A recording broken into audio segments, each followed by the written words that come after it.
particularly not your former Senate district, but of all the places in Missouri that have gotten more competitive, where we're standing now, like in Chesterfield, West County, has trended more Democratic.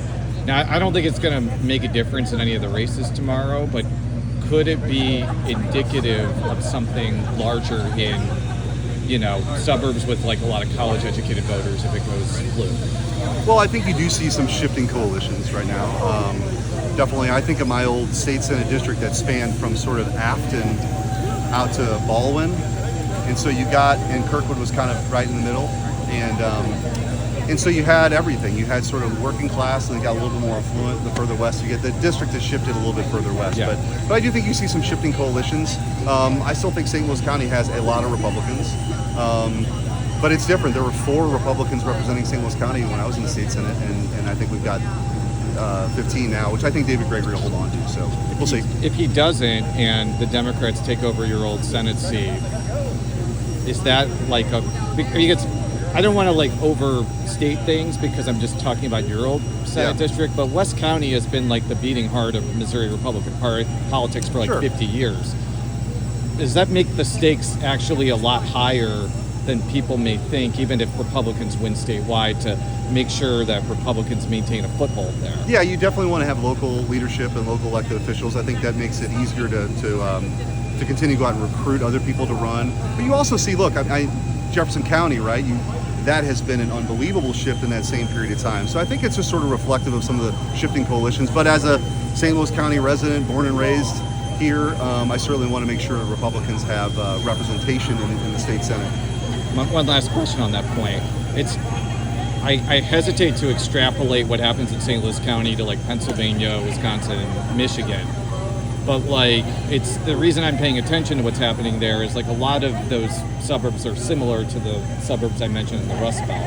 And if they go really solidly blue, Trump would need to like add a lot to his coalition to make up for it, like the people you talked about.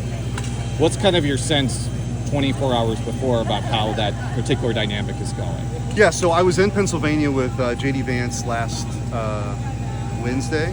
And we were in rural Pennsylvania. And I think what's true in Pennsylvania is also true in Missouri, where you see astronomical margins in they're like bright red. People are fired up, and I think that you've got that compared to sort of the more urban centers. But I think also one thing that is interesting that's happening right now too, African American voters, at least if you according to the polling, support President Trump at a level that did not support a Republican in a very long time. I think this is a good thing. Particularly black men are I think, receptive to this change momentum that President Trump represents. I also think that's why RFK Jr. Came along. It's sort of the system isn't working for people, and people want to have a disruptor. And so in many ways you have sort of insurgents versus establishment, and that's for me at least, I think that's a good dynamic. You were on the plane this weekend with the former president and RFK Jr. Should he have a cabinet role in a second Trump term? And what do you say to people who are hearing his comments about vaccines and fluoridated water? And should that give people pause? Does it give you pause? I think he's going to have a meaningful role. I don't think it's in my lane to say what role that'll be, but certainly there were a lot of conversations on the plane and other places about issues. One of the things that he and I got a chance to sort of talk about was censorship. He was really in our lawsuit, Missouri versus Biden. He was one of the people that was censored during sort of the COVID-19 and whenever people were talking about masks or efficacy or the vaccine or whatever. And I also think, again, he's somebody that called out Anthony Fauci and some of the lies as it relates to that vaccine, the COVID shot. It didn't prevent transmission. They were trying to silence people.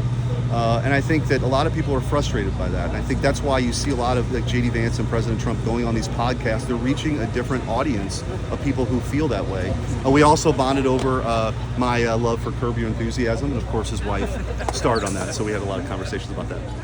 Given what you just mentioned about 2020 and Twitter, and now that Elon Musk owns X, Twitter, whatever, do you see that leaning in the other direction in just as much of a problematic way? I think it's an open, like all I've ever advocated for is for entities like X or Facebook who get Section 230 protections, meaning you can't sue them as you would KSDK or another news outlet, you can't sue them, that they're a true open platform. right? They're a true open platform. And my feeling is you combat speech you don't agree with more speech. And so I try to engage in the public square, online, and in real life. So that's all I hope for. And so I think people are frustrated by that because for a long time the left really controlled those mediums, and that's not the case anymore. We hope to ask him, but he hopped on the plane and got out of here. It's a different contrast. I know the day before your election in 22, you were happy to take some questions. I don't know what that says about the confidence of the campaigns, but the question we wanted to ask, your successor argued in a court filing just a few weeks ago that lower teen pregnancy rates is bad for the state of Missouri. Do you agree with that position? And I've not heard. I don't. it's over the mifepristone case, the abortion. Yeah, I'm not familiar with that. I don't want to comment on a document I haven't seen. So I don't even know. I don't know what context that's in.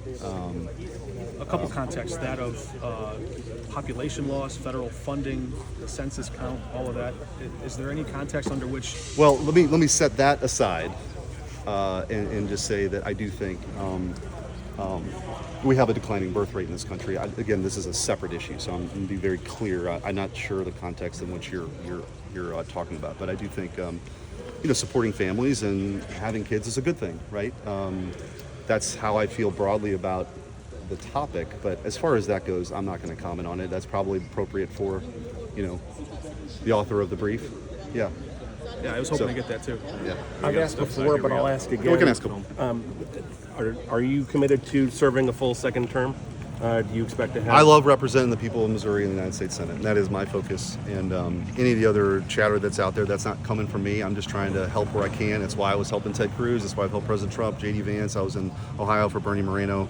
I'm honored that they would ask me to be a surrogate and help out, and that's what I'm doing. Are you open to a spot in Trump's cabinet? I'm not going to go there. I'm not focused on that. It'd be a distraction right now. The election's tomorrow. Okay, so the other important thing in Missouri's ballot is Amendment 3. I'm going to ask you two hypotheticals. If it fails, what do you think it says about how people think about abortion restrictions in the state? If Amendment 3 fails? Yes. Well, I don't support Amendment 3. I think it's an